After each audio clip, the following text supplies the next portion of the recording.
Shinde group में काम करने वाले पूर्व डिप्टी मेयर सुधीर शिंदे को कांग्रेस पार्टी ने बिना कांग्रेस की सिंपल मेंबरशिप दिए ही मेयर पद का एबी फॉर्म थमा दिया।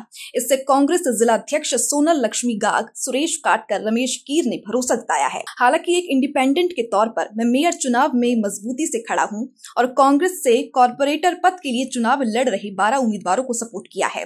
हालांकि कांग्रेस तालुका अध्यक्ष और मेयर पद के इंडिपेंडेंट उम्मीदवार लिकायत शाह ने सनसनीखेज जवाब देते हुए कहा कि वो उन कांग्रेस नेताओं को कभी माफ नहीं करेंगे जिन्होंने उन्हें धोखा दिया।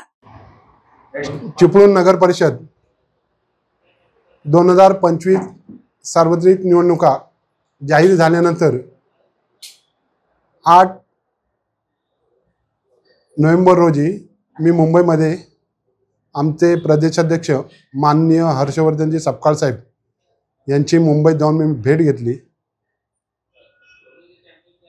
आमच्या तालुक्यामध्ये पक्षाने नेमलेले निरीक्षक आबा दळवी, सन्माननीय शशांकजी बावस्कर यांनी चिपळूण दौरा केला आणि दौऱ्यामध्ये चिपळूण नगरपालिकेसाठी इच्छुक उमेदवारांची चाचपणी केली।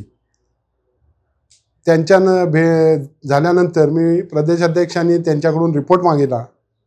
त्यावेळेला रिपोर्ट हा काँग्रेसच्या बाजून पॉझिटिव्ह होता, म्हणून सपकाळ साहेबांनी मला चिपळूणचा नगराध्यक्षपद काँग्रेसला मिळणार आणि तुम्ही तिकीट आग्रहाने मागावे आणि आघाडीमध्ये काँग्रेसला नगराध्यक्षपद मिळायला पाहिजे आणि लियाकत शाह हेच आमचे उमेदवार असणार असे त्यांनी मला आश्वासन दिले।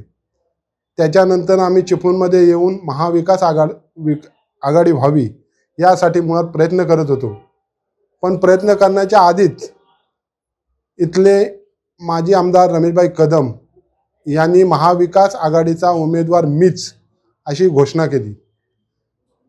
त्या कारणामुळे आम्ही शिवसेना, काँग्रेस, राष्ट्रवादी एकत्रित बैठक झाली नाही, पण शिवसेना आणि काँग्रेस, शिवसेना आणि राष्ट्रवादी अशा चर्चांनी बैठका झाल्या।